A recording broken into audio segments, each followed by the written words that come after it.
Hello, everybody, and welcome back to another episode of Nerdgasm. I am your host, Caleb Coho, back again for a nice doubleheader here of two awesome matchups for you today.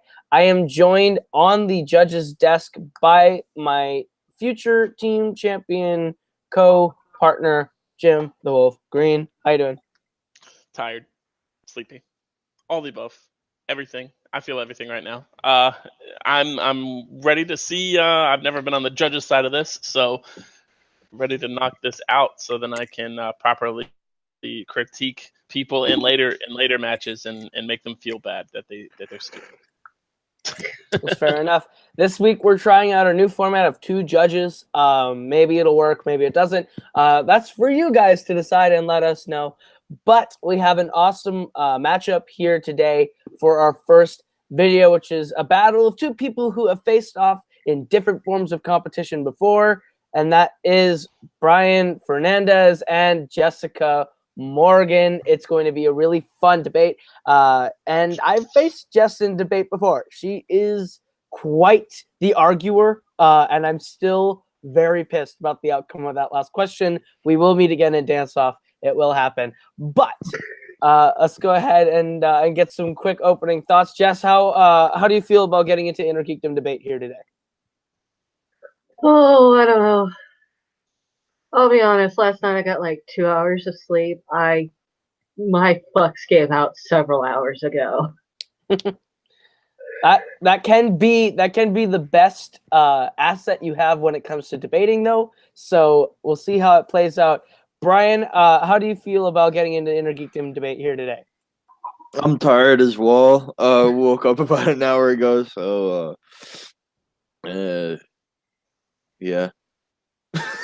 All right, we got 4 tired people and a lot of people who want to get a really fun match underway. So let's get right into Nerdgasm, which works like this. We have 3 rounds of prepared debate. Each round's going to work like this. You're going to have 1 minute for your opening argument, 5 minutes maximum for you two to go back and forth at each other, and then 1 minute for closing arguments. So 7 minutes total per each round. When we get to the speed round, we'll update you on those rules, but that's how it's going to be for the first 3 rounds of debate here. Any questions before we begin? Nope. All right, with that, let's give you your first question, which is, what Disney princess wins in a battle royale? We're going to start with Jess. You're going to have 1 minute for your opening argument when you start talking. Well, I'm not gonna lie, I have seen a crap ton of Disney princess movies. Side benefit / curse of having a little 7-year-old girl running around your house. But thinking about what would actually be an advantage in a battle royale situation, I kind of went back to thinking of how you would win in, like, say, World of Warcraft PvP arenas. And something that was always a benefit there is conjuring up more people to fight on your behalf. And there is literally only one Disney princess that has ever been capable of that. And I guess technically about 30 minutes through the movie she ends up being queen, but still counts. I'm gonna go with Elsa from Frozen. All right, that was a solid pick, solid opening round. Brian, 1 minute for your opening argument the moment you begin talking. If I think about a Disney princess in a way, I always want to think of, what kind of skills will she bring to the battle royale. And while Elsa is, but I'll save that for the like the fighting part of it. But when I think of somebody who is bringing anything like a certain kind of gravitas to a battle royale, I think of Merida from Brave. Her archery skills is on point. Everything that she does is to a T. She has a certain fighting skill to her that she will bring in there, and she's not afraid to fight against anybody. And I pick her because she will use her skills in fighting and also her skills in trying to like scavenge a bunch of like different items and whatnot from the field Time. to be able to bring up anything. All right, so that is the fight. Elsa versus Merida. This is going to be a really fun one. I like these picks a lot. So you guys are gonna have 5 minutes now to duke it out. We'll let Brian begin talking.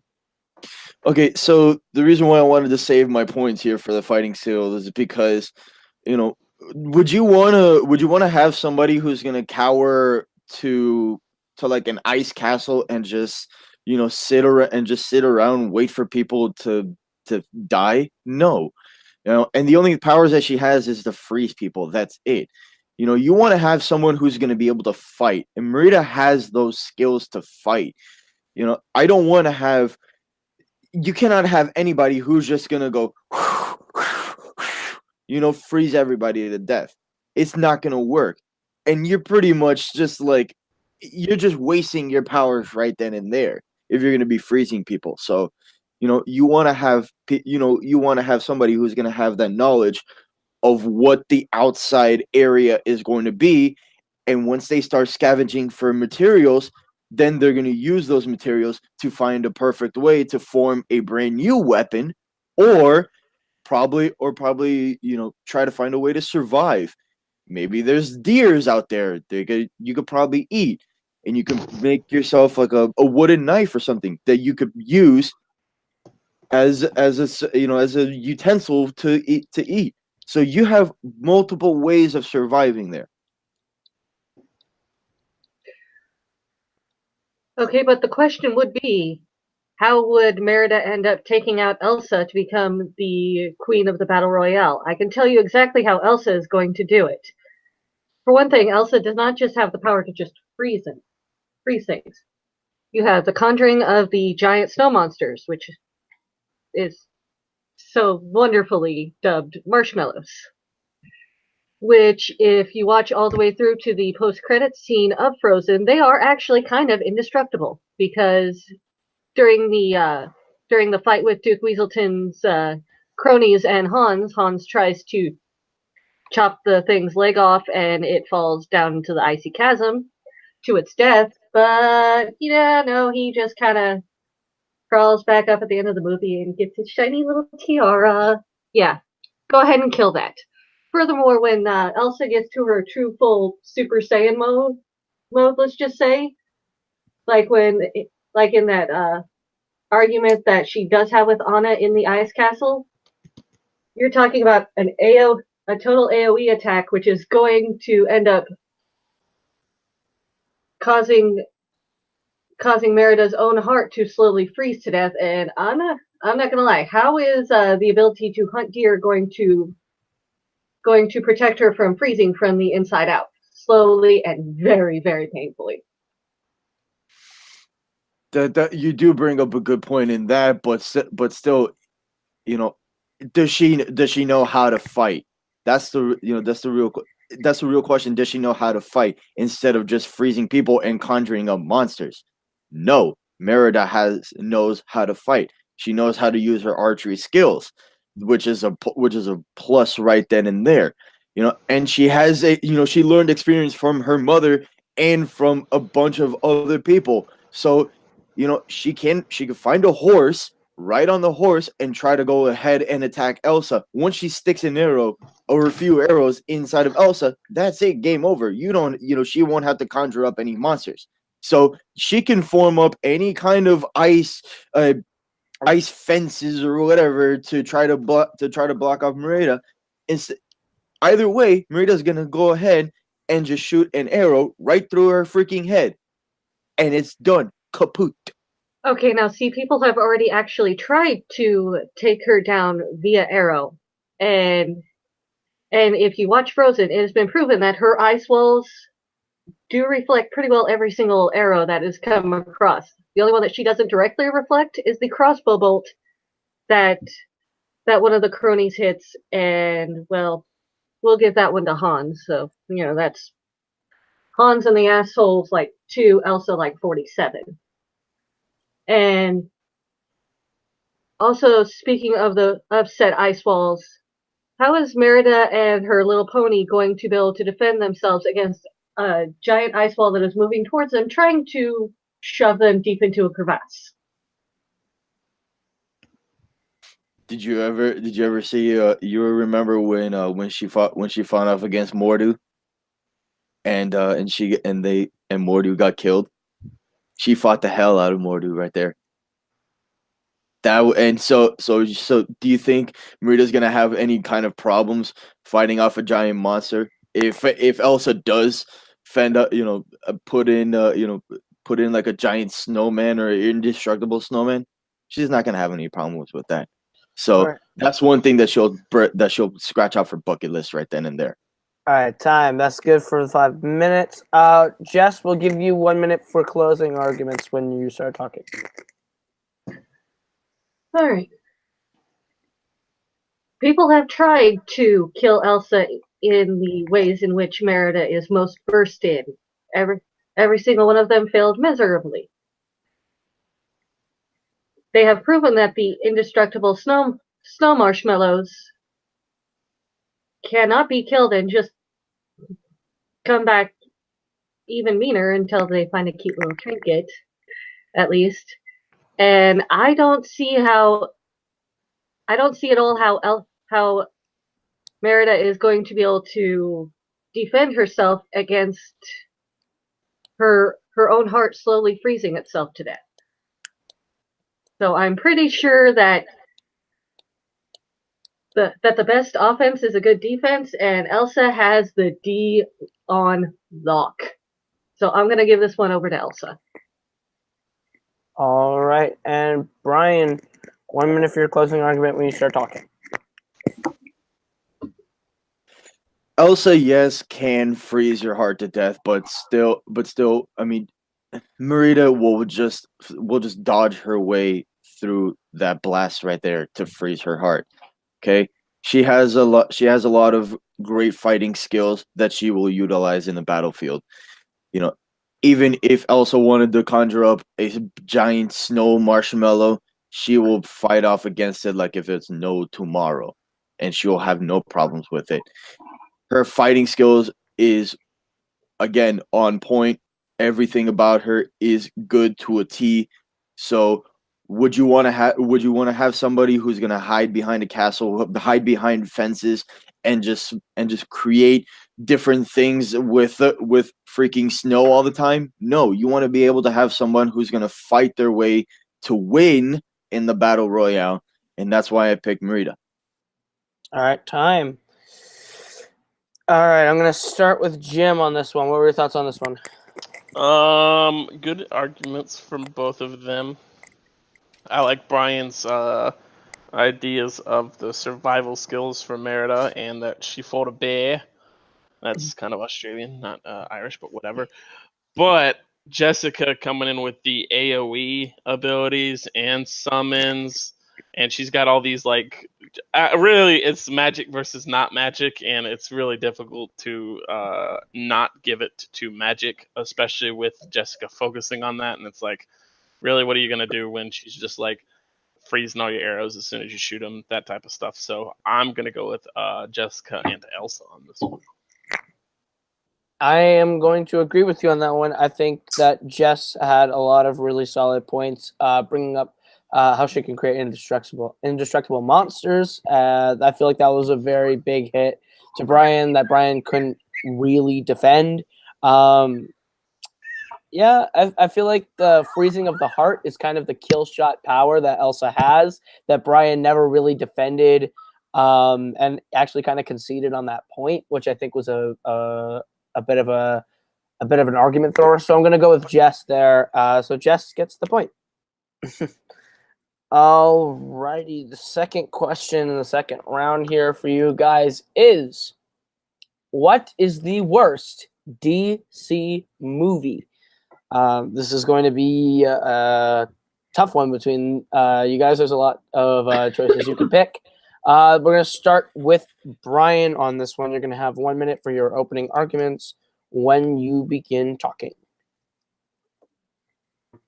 Okay. Originally, I was gonna go with my guilty movie pleasure of all time within the DC movies, and it was gonna be Suicide Squad. But no, I had to pick one of the worst, in my opinions, and it's a movie that had a lot of Razzies for worst movie ever made, for worst actress, worst pretty much everything was really fucking terrible. And this character was portrayed by, correct me if I'm wrong, guys, by 2 or 3 other actresses before. A little bit more than that, but you're right. And I picked Halle Berry's Catwoman. Holy fucking A. Boy, do I have a lot of things to say about this movie, but I'll save it. All right. Catwoman. Jess, you have 1 minute for your opening. What did you pick? Okay, I kind of went along with a movie from what at the time was a long-running franchise, which kind of ended up killing the franchise for the next, sorry, I have to do math, close to 20 years, I'm going to say. And that is going to be Superman 4, The Quest for Peace. Between the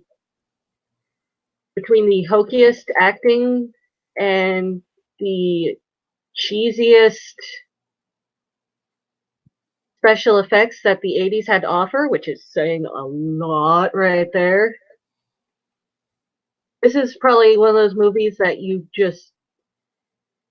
have to stop and remember, oh my god, that they did do that terrible, horrible thing when you start thinking about the different movies in the DC universe. All right. So we've got Superman 4 versus Catwoman. We're going to start the timer. Jess, you're going to have the start for the 5 minute period. Alrighty, so we're talking about a real crap pile here. Now let's go ahead and start with, hey, let's go with the horrible actors. For one, you have Ducky himself, John Cryer, trying to be mini evil Lex Luthor. And even when Gene Hackman is completely phoning in his performance, he still can't ever hold a candle to this man. Second of all, when we're talking about terrible acting performances, the evil clone of Superman, Nuclear Man, which is the worst name for a clone ever. And Mark Pillow doesn't even actually do any speaking in the actual movie. His dialogue was so atrocious that they had to go back afterwards and have Gene Hackman dub over all the voice acting performances. And when you have Gene Hackman as just a voice role, and the words out of his mouth still don't make any fucking sense, then y'all done fucked up. Okay, explain to me how this movie, they don't use the name Selena Kyle, they use the name Patience Phillips. What the hell is that? And not only that, the villain in this movie, if you want to call her a villain, she works for a cosmetic company that makes your skin indestructible, like strong as fuck. I mean, what? And not only that, the way that she gets her powers is, she falls off a cliff or something, I don't know, and then she just has like a bunch of cats just like looking at her, and she gets her powers like that. I mean, what? and then the worst part of it, is that you have a scene in the movie that does not make any fucking sense whatsoever, and it's Benjamin Bratt and Halle Berry playing basketball in outside with a bunch of little kids, and they're doing all these sexual things. It's and the acting. You want to talk about atrocious acting? This is beyond atrocious acting. This is the reason why they won worst acting and worst movie ever. It Superman 4, at least in my opinion, is at least a little bit rewatchable because you can rewatch it for being stupid fun, but at the same time, this one you cannot rewatch it at all. You will turn off your TV within the first 15 minutes of this movie. That's how bad it is.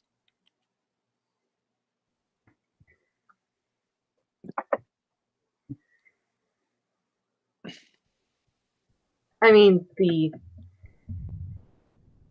if you're actually looking at what they actually say about how she does get her superpowers there, you do notice that the cat that has been slowly following her prior to the fall is the Egyptian Mao, which is the messenger of the Egyptian goddess Bast, which would right there say that these cats are themselves garnering her these powers from the ancient Egyptian gods. That makes sense. It does not make any sense. I have plucked a couple of hairs from Superman's head and stuck them in a nuclear in a nuclear warhead that Superman throws into the sun, and that creates an evil Superman. What the fuck is that shit? Dude, it's a genius idea. It's a genius idea for a dumb movie. It is a genius idea. But why do you have an Egyptian cat following her around just to give her powers? That does not make any sense. Dude, have you ever tried to get rid of a cat that is trying to follow you around? It's fucking impossible. Oh, I have actually. Try grabbing a BB gun, point it at that cat, and threaten to shoot it. Oh yeah, I've done that before. And that cat scoured away. Not to be an asshole. Not to be an asshole, but I did that before. All right. I'm gonna call time on that one because that's been 5. We'll go to Brian for 1 minute for his closing argument. Brian goes first. Cat abuser Brian goes first than me. And the wrap up here. All right, Brian, you go. You got 1 minute when you start talking. Okay. An Egyptian cat following Patience Phillips around does not make any sense whatsoever. It just does not. The idea of having a hair from Superman to put it into a nuclear reactor, that makes sense, okay? It makes sense in a stupid way. This one just does not make any sense whatsoever. And not only that, when you have such an iconic character like Catwoman, you want to have her be intimidating, like she was with Batman, and she wants to use her ways to get around everywhere. This one was just like, Patience Phillips works for a beauty thing, and then she gets powers from a cat, and then what's next?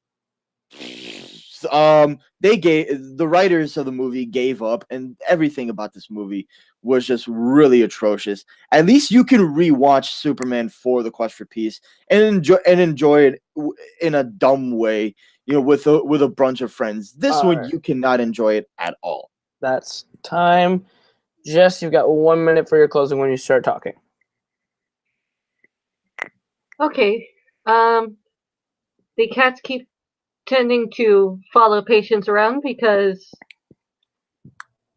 through myth and also a little bit through anecdotal evidence in real life, cats tend to gravitate gravitate themselves towards people that actually are close to death, which would certainly explain why she's getting followed around by this cat with extrasensory powers. And furthermore, the Catwoman films at least have a few good action sequences. The Superman 4 for The Quest for Peace has the worst action and special effects imaginable. They are literally taking still photos of Superman trying to rebuild the Great Wall with his laser vision. When the fuck does laser vision also give you the power to conjure bricks? I have no idea. And why is Superman all of a sudden telekinetic as well? I don't get it. I don't intend to. And Ducky should really just have maybe stuck to teen films, because then maybe at least we wouldn't have gotten 2.5 Men. All right, time. That was a minute for both of you. This was a little bit close, in my opinion. Brian brought up a lot of really good points as to why his sucked. Jess brought up a lot of good points as to why hers sucked. But I think what really got Brian there was when he brought up the origin, and Jess was able to say, if your origin is stupid in this way, presented things about hers that were all, like, equally stupid, and said, well, if mine's cheesy and dumb, then how is yours not? So I gotta slightly lean to Jess. What do you think, Jim? Okay, this is where we're gonna disagree, because I'm leaning with Brian, because at least I really like Brian's point about at least you can rewatch Superman 4 as like, oh, this is the last of Reeve, and it's okay, it's the stupid one, but at least you can have fun with it being stupid. But like Catwoman, it's just there's just nothing. It's like you have to if you start to watch this movie, you should just turn it off. You don't even get Selena Kyle. Like at least with Superman 4, it just makes Superman kind of stupid, and it's like, okay, well, whatever. And but at least you still get Christopher Reeve and it's the last of the great Superman. But with Catwoman, it's like, we're just going to completely destroy any idea of Catwoman ever getting any kind of movie ever again by herself. Now we're going to have to go get Anne Hathaway to completely save the character with Christopher Nolan. So I think Catwoman is worse, just because there's nothing else you can, at least with 4, with Superman, you can, and that's the point of Brian's that I like the most, is that you can at least rewatch it as part of Reeves' Superman series, whereas like there's no reason you ever need to touch Catwoman ever. I will change my vote to agree with you, because that was I do agree with that. So I'll do that. All right. So now it is 1-1 at the end of round 2, going into round number 3, and your final question of the prepared rounds is thus: what is the best Indiana Jones movie? Jess, you said Indiana Jones and the Last Crusade, and Brian, you said Raiders of the Lost Ark. Let me write these down real fast. And what is that? That's Tim, and Tim's giving me a note here. This is actually a trick question. What is the worst Indiana Jones movie? And you guys will be you'll be forced to argue Last Crusade and Raiders of the Lost Ark. So, all right. So Jess, we're gonna let you go first with your minute. Why is Indiana Jones and the Last Crusade the worst Indiana Jones film?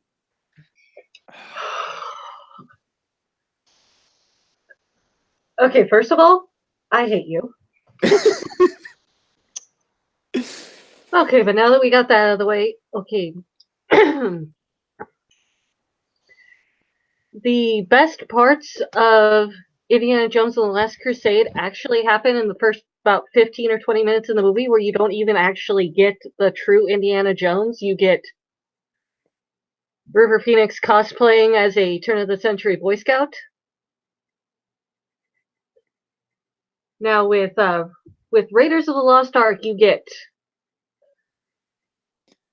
Harrison Ford going toe-to-toe with the late great Sir Alfred Molina, who unfortunately does not make it out of the little cave with the gold monkey doll. And you also get probably the better companion of Indiana Jones in the Search for Treasure in Marion Ravenwood, played by Karen Allen. I hate to have to bring up this movie, but her performance was iconic enough that they did actually bring her back in some capacity in the Indiana Jones movie that most people would say is terrible, and that is Kingdom of the Crystal Skull. You're not going to bring back an already terrible character about 30 years after the fact. All right, that'll be time for your opening minute. Brian, you've got a minute. Why is Raiders of the Lost Ark, also Raiders of the Lost Crusade, Raiders of the Lost Ark, the worst Indiana Jones movie? I have to start off by saying this, and I agree with Jess. I hate you on this one, man. Okay. If you wanted to start off an interesting trilogy with a great movie, I mean, why would you start it off with this? I mean, why do I have to argue for the worst? Why? I fucking hate you right now. Okay, why do you have to collect an item that is a staff of Ra? What does that staff even do? It just does not make any sense whatsoever. And not only that, you want to make an iconic movie like this, and you want to make it good. It will just destroy the trilogy if you don't have a good first movie. What the hell was that all about? The Staff of Ra, and also the Nazis looking for the Ark of the Covenant. What? And then the adventure that goes into it is just like the cheesiest acting ever. It is just the cheesiest action scenes between Indy and all the Nazi soldiers, and even Marion Ravenwood in this movie. What the fuck was her acting, man? What the fuck was that? That was over the top acting. All right, that'll be time. Brian, we're going to let you start off as we get into the 5 minutes of back and forth whenever you start talking. I wanted her to start. Can we have Jess start, please? I need to think about my point. Sure, Jess, go ahead. All right. The exact reason why they need the headpiece of the Staff of Ra is that the light shining from it denotes the burial place of the Ark of the Covenant, which is what the Nazis were actually after in the first place. So you need the agents to go over to Marion's bar, where she, for some reason, has it. Mm-hmm. And by the way, props to Marion for being able to outdrink a fucking German. Major props. Hashtag alcoholic goals. And second of all, whenever anybody thinks about Indiana Jones, they are not thinking of a forgettable cute blonde running around with the Nazis. They are thinking about dudes' fucking faces getting melted off. That is one of the single most iconic scenes in almost any adventure film that is not a Lord of the Rings franchise. Okay, I'm just I really wanted to mention this here. And this is really to shit on the film. And I'm gonna say this as an unpopular opinion, okay? Unpopular opinion. That scene with Indy and his father. That is probably one of like the most cheesiest scenes ever in any kind of movie whatsoever. It is the cheesiest scene in any kind of movie. I mean, the acting in the movie is is okay, but that once that scene comes around, it's just like, was that even supposed to be in the movie, or was that supposed to, like, give the character a different, a different kind of, sensibility? It did not make any sense. That was the cheesiest scene in any Indiana Jones movie. I mean, and not only that, I think the staff of Ra is actually worse than looking for the Holy Grail, which the Holy Grail, if you supposedly does nothing, and you want to have an item that does something. At least the staff of Ra does something, and the Holy Grail does nothing. So why would you want to look for a Holy Grail that does nothing? It just does not make any sense whatsoever. Okay, well, I think you have kind of forgotten the point of your argument, which was to contend that Raiders of the Lost Ark is the worst Indiana Jones movie. However, I would say that they would not have brought back half of the characters in Raiders of the Lost Ark into a movie that killed a franchise. Once again, we're back to killing franchises. Doing the math. At least everybody else that's on screen right now, your entire lifetime has been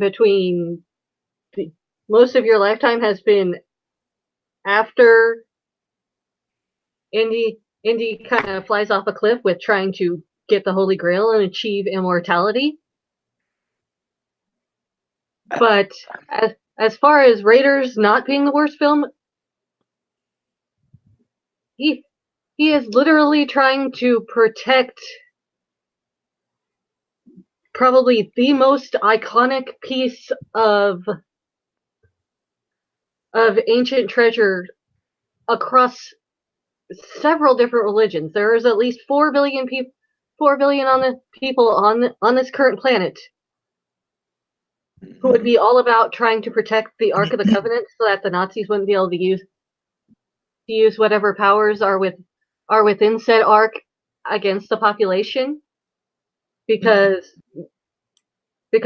at least two of the world's largest religions will actually venerate this thing as a holy object, and that is actually why it was buried in the desert for so many thousands of years.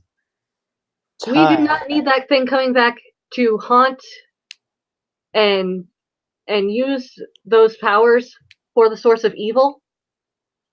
He's had time. All right. That's going to be time for the 5 minutes. Jess, we're going to let you do your 1 minute closing, and then we'll go to Brian for his 1 minute closing. Okay, exactly. Basically, as Brian said, why would you want to be going through life trying to find this one object that, oh hey, it can help like one person at a time, versus trying to stop the most evil force in the history of the planet from using evil powers to wipe out several parts of the earth? And I'm pretty sure that in Captain America, the First Avenger, when Red Skull is talking about Hitler searching for trinkets in the desert, I'm pretty damn sure he wasn't talking about a fancy little cup. He was talking about all of those dark powers that have been hidden inside the Ark of the Covenant for millennia now. And that is going to be why Indiana Jones and the Last Crusade is actually the worst Indiana Jones film of all time. All right. Brian, 1 minute for your closing. I will reiterate my first point. You cannot start a trilogy, without a good movie. This was not a good movie, and I have to bring a very unpopular opinion here again. The scene where the Nazis are having like their faces burnt off. That is one of the most genius scenes in any kind of movie whatsoever, and it was put into this movie. That's why that scene in itself in this kind of movie and everything else about the plot of this movie does not make any sense. and this movie was way beyond bad. It had bad acting, bad action scenes, pretty much bad everything. This whole entire thing just did not make any sense, and it just ruined the trilogy, in my opinion. All right, time. I'm going to start. I think Jess ran away with this one. I think Brian kind of made the mistake of giving her ammunition as to why Last Crusade is worse. So I think I got to go with Jess. Jim? Just give it to me. Yeah, I'll go quick on it. Yeah, just Brian. I feel like Brian had it as a layup if it would have stayed, which is the best. And he just can't. There wasn't much he could do, like when you changed it to the worst, because Raiders is just amazing, and it was Brian getting screwed over by Tim there on the that last call switch up is what we'll say. But yeah, Jess gets the point. Why didn't I pick Temple of Doom? All right, so we'll get into our speed round. The speed round works like this. We are going to give you the question. The first person to give us their answer will go first. They'll have 20 seconds for their initial argument, and then you'll each get 20 seconds and 15 seconds for rebuttal. Those are strict. When I say stop. But yeah. So any questions? Your first speed round question is, what is the best live-action Disney remake? The Jungle Book. All right, Brian takes Jungle Book. Jess gets time to think.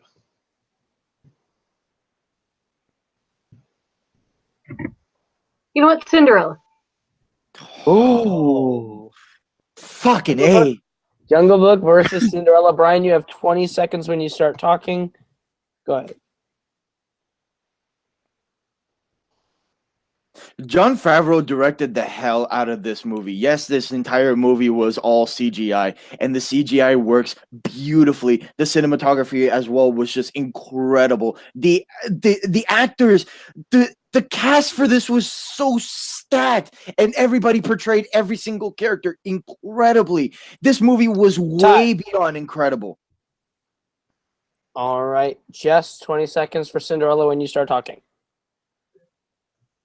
All right, I think we can all agree that Kenneth Branagh will wipe the floor with Jon Favreau every single fucking day of the week, acting-wise or director-wise.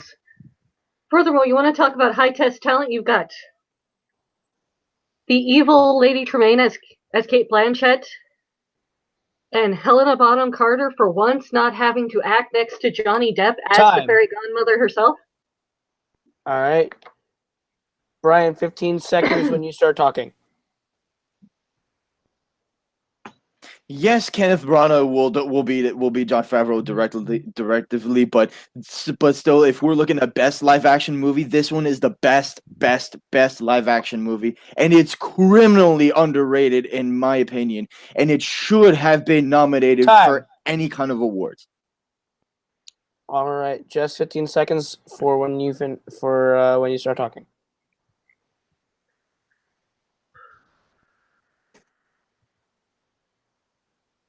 No pressure.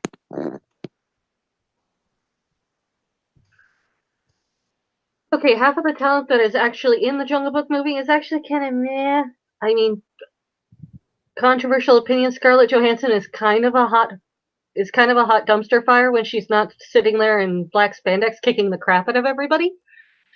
And we're talking about a movie with a $200 million gross. All right. Jim, what were your thoughts on that one? Okay, both very interesting. But I liked Brian's points about how Favreau, how Jungle Book has a very well casted voice cast, as well as the CGI. It using the CGI and the cinematography of that CGI, especially being it's almost entirely CGI. And Jessica really just compared the directors and only brought up she brought up specifically Kate Blanchett and Helena Bonham Carter. which I thought were fine in that, you know. So I think I like Brian's more whole point of the Jungle Book. So I'll go with Brian. I am going to slightly agree with you. I think Jess brought up a really good point of how the cast is met, but she didn't really attack it. She only attacked just Scarlett Johansson. So overall, I think I also have to lean. It's very slight, because I like Yeah. when Jessica's rebuttal to Brian's points, but it's just very, very slight, Brian, for me. Yeah, I'm gonna have to agree very slightly. Brian gets the points. We're all tied up 2-2. Getting into our second speed round question, which is, who should take over as Superman in the DCEU? I'll give you all a minute to think on this one.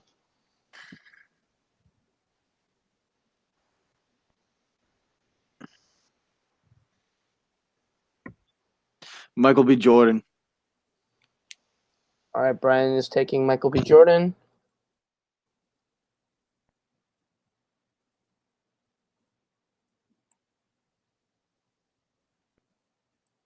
Give Jess a minute to think. You know what, John Krasinski.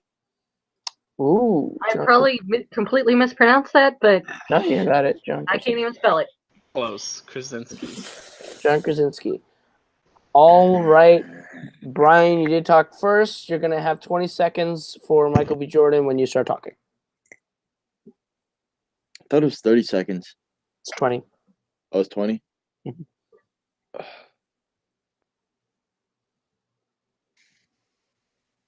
When you look at Michael B. Jordan's acting skills that he's been doing so far, his performance in Creed, his performance in Black Panther, his performance in Fruitvale Station. Was it Fruitvale Station that he was in? Correct me if I'm wrong on that. His acting chops has been phenomenal, and his physique is also well enough to be Superman as well.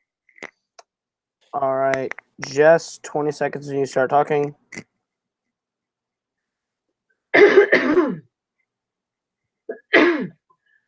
Okay, in films such as 13 Hours and the new Amazon TV series Jack Ryan, John Krasinski has shown that he can be swole and do action as well. And furthermore, his other performances have shown that he has that happy, affable quality that has been actually missing in the DCEU in their current iteration of Superman, which I think would actually help bring a little bit more brevity to the franchise as a whole. All right, we'll go to Brian. 15 seconds when you start talking for your rebuttal. Does Superman really need to be cocky like like any other Superman? You can at least take a different kind of Superman, racially as well, and you can put him into any kind of universe like the DC universe.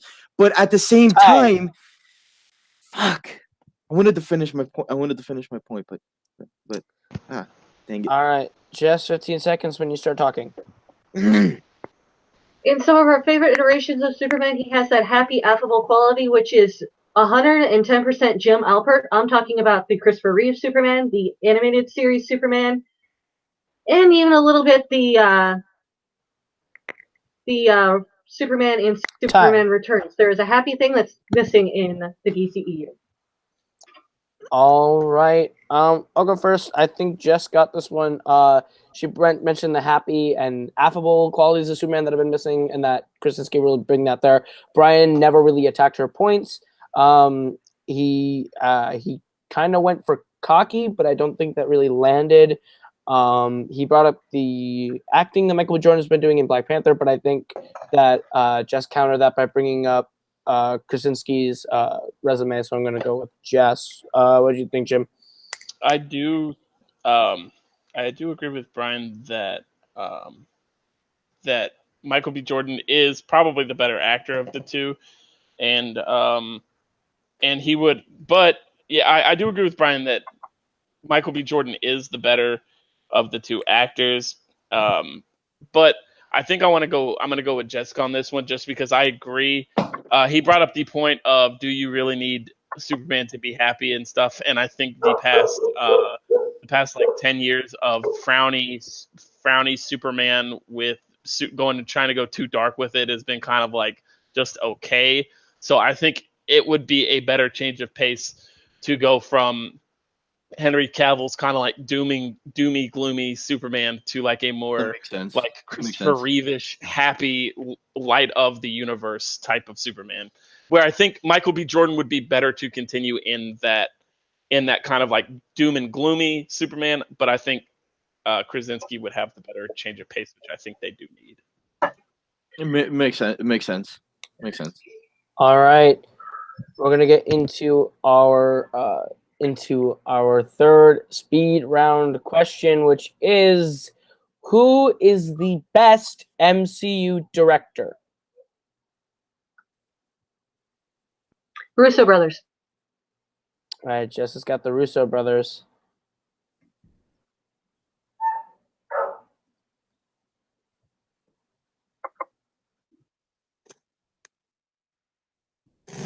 Do I have a favorite? Do I really have a favorite?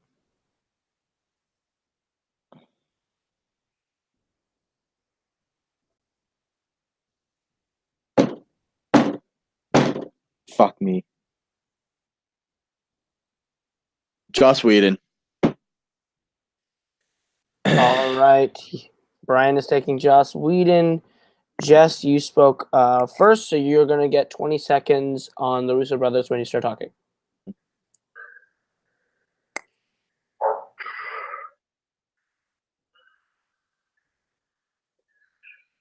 All right, when we sit down and talk about everybody's favorite movies in the MCU, 3 movies keep coming up. And that's going to be the Captain America's The Winter Soldier, Captain America Civil War, and Avengers Infinity War. That's going to be Russo. Brian's choice doesn't typically come up in this kind of conversation. All right, 20 seconds for you, Brian, when you start talking. When I mentioned that Avengers Age of Ultron brought out the real side of the Avengers, you actually see that leading up to Avengers Infinity War, to Captain America Civil War. That's where you see the real side of the Avengers right there and then there, because they are still broken mentally and physically from the effects of what had happened at the end of the second film. All right. Jim, I'll let you start on this one. What are your thoughts on this one? So out of the 2, I really want to pick Jessica, but I don't think I can on this one. Just for the reason of, I agree that the Russos are better and that all 3 of the movies that she named are probably better. I really like the first Avengers, and don't hate Age of Ultron, but I do agree with her that the first, her 3 movies are better than his 2, but she didn't tell us why they're better, just that they are. And with Brian, you do have the point of that Whedon brought together the Avengers in a movie, and nobody really thought it could be done, and Whedon did it. And the idea of that, even though Age of Ultron is shaky, that shakiness does kind of start to lay the groundwork for the earthquakes that start to happen in all of the Russo movies that Jessica named. And I'm actually going to agree with you on that one. I thought Jess had it when she brought up the 3 for 3 argument, but I think Brian's rebuttal came in, and he did a good job of saying, Avengers Age of Ultron isn't as strong, as strong, but it does lay the groundwork for the Russo's movies. So I will be giving Brian the point on that one. We are all tied up at 3-3. That was a good argument there. Moving into our 4th speed round question, which is, what is the best Star Wars story film? Meaning the spin-offs. Oh, the spin-offs. Mm-hmm. Rogue One. Well, there's only one other one, Brian, so... All right, so Jess got Rogue One. Have fun with Solo. And Brian is arguing for Solo. Jess, you spoke first, so you are going to get 20 seconds when you start talking.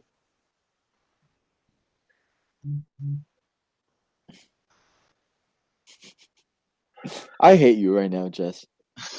Yeah, that's okay. I hate me too right now sometimes. Do you want to switch? Can we do that? Can we switch? No.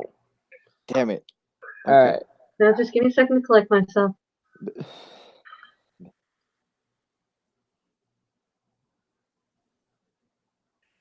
All right, when the very first Star Wars film opens up, we get absolutely no backstory to why this random ship is running away from Star Destroyers that are completely trying to obliterate it, and being boarded by the Empire for some plans.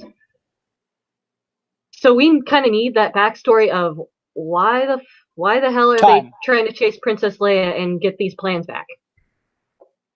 All right, Brian, you have 20 seconds when you start talking for Solo.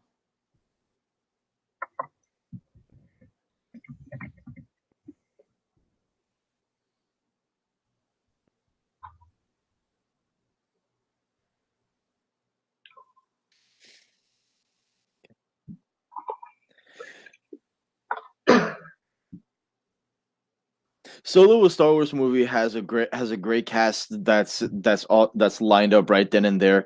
Alden Ehrenreich playing Han Solo was a good Han Solo in my opinion. Everybody else did amazing. The relationship with Chewie and Han Solo when they first meet, leading up to how they got together through the rest of the original trilogy, was incredible to see. All right, Jess, 15 seconds when you start talking. All right, in any other franchise, the only character in Solo that would have actually been memorable is Lando Calrissian being a motherfucking PIMP. But seeing how disjointed the film kind of become with the change in directors so abruptly makes for an overall terrible viewing experience for me. All right, Brian, 15 seconds in your rebuttal. The changing of the directors didn't really bother me as much, but the real thing that bothered me was that did we really need to see a movie about how they got the Death Star plans? I think it was unnecessary to make, and it just didn't really make any sense whatsoever. If you're gonna have a movie that's pretty much based around Saving Private Ryan, make a movie based around Saving Private Ryan, and I think they failed at that. All right. I'm going to go first and give my vote to Brian. I think Brian did a lot more in terms of establishing why his is the better movie. Just kind of said, "Oh, this is a movie about the background of the first movie," and she did attack Solo by saying that Lando is the only memorable character, and that's disjointed because of the director shakeup. But Brian, I think, countered that by saying the director shakeup doesn't affect me as much as the necessity of Rogue One. I think that was a good point. So I'm going to give my vote to Brian. What about you, Jim? I think I'll agree with you.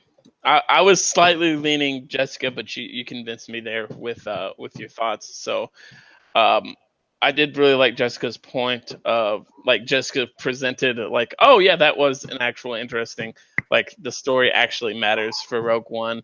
And it's like, oh yeah, I want to see when they brought up like what the plot was. It's like, oh yeah, cool, I'll see that. And nobody really gave a shit about Solo, but yeah, I'll agree with Brian. I'll switch to Brian. All right, Brian is up 4-3, going into our last, or potentially last question. This is a must hit for Jess, and this could be it. Your penultimate speed round question is: which is the better sequel, Thor: The Dark World or Iron Man 2?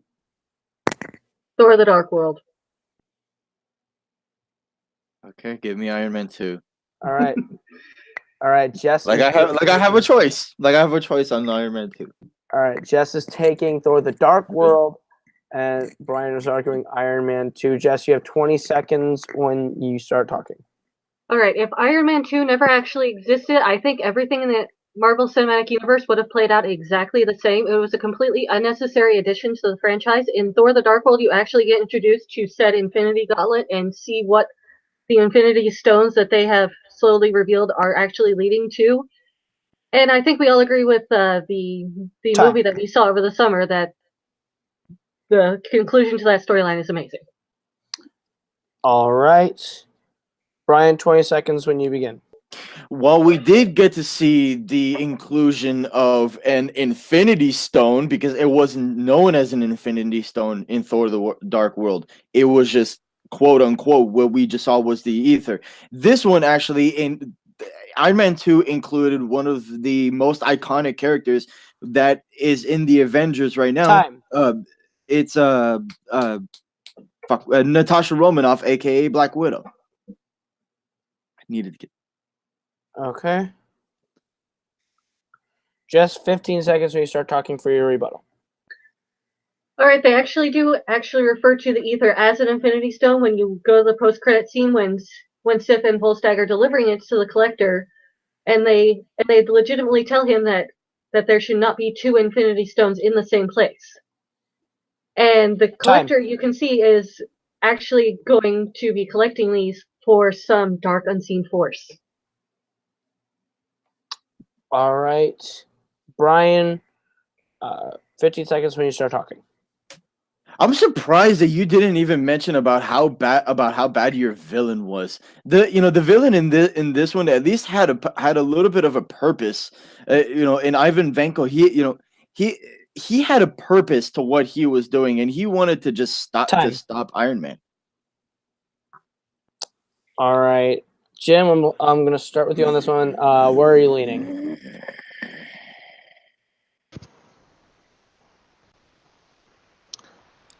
I was leaning Jessica until Brian's rebuttal of because I think I like Jessica's point that Dark World is more important because Brian's comeback to Jessica's Infinity Stones being important was that Black Widow shows up. Black Widow shows up and she's important, which I don't think quite matches up, but Brian's inclusion of his bad villain is better than Jessica's bad villain that she just like completely kind of hid away. It makes me lean towards Brian. I actually agree with you. I think Brian's rebuttal there was I was definitely going Jessica until Brian's rebuttal. I think Jess's beginning of Iron Man 2 being unnecessarily and that the Dark World introduces the stones and stuff was a better opening argument than Brian, who said that, well, it's not called an Infinity Stone, but Black Widow shows up in mine. And then her rebuttal was entirely focused on defending the Infinity Stones in the post-credit scene. Yes. Whereas Brian's rebuttal was, well, you have Malekith and I have Whiplash, and my villain is just a little bit better. So I'm going to have to give that to Brian. And your winner, Brian Fernandez.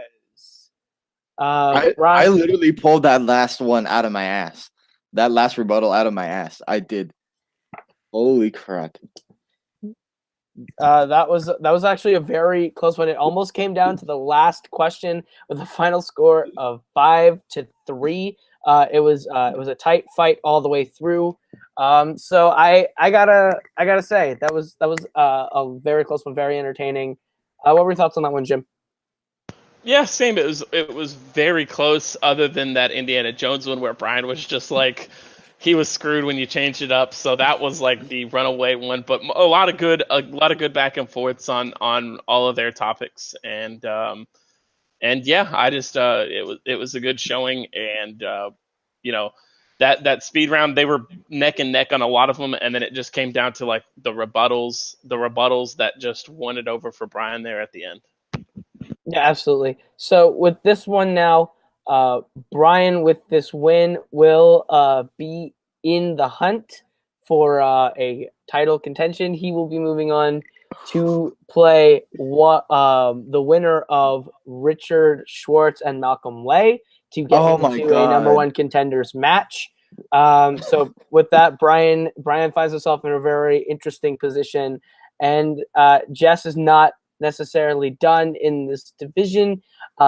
She could find herself back playing potentially some of our other round one losers. But yeah, this was a good match.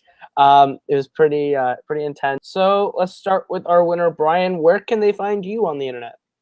Twitter is damn you Brian Fernandez 611 on Instagram. You guys can find me here, Nerdgasm, and everywhere else. Yeah, just look me up in there, and then I'll be there.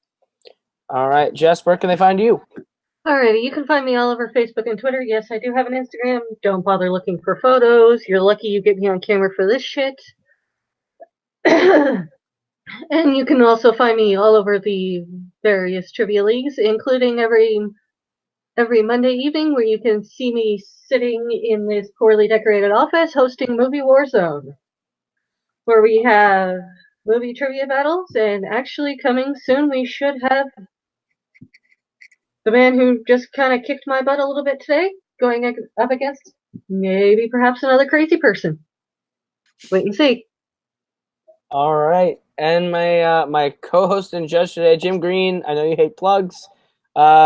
Anything you want to tease for Fandom TV?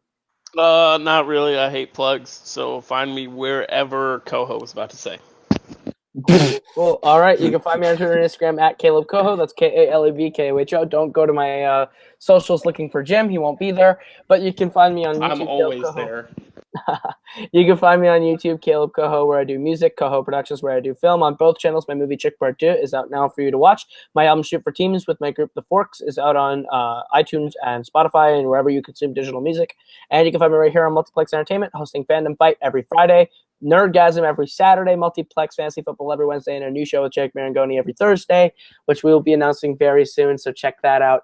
But yeah, this has been Nerdgasm. I hope you all enjoyed today's video, but don't go anywhere because we have our main event doubleheader for the day, Dominic Rizzi versus Jay Burns, coming up later today, so check that out right here. And thank you all for watching, and we hope you have a good couple hours before we see you again in just a few short minutes. So thank you all for watching. We'll see you all next time.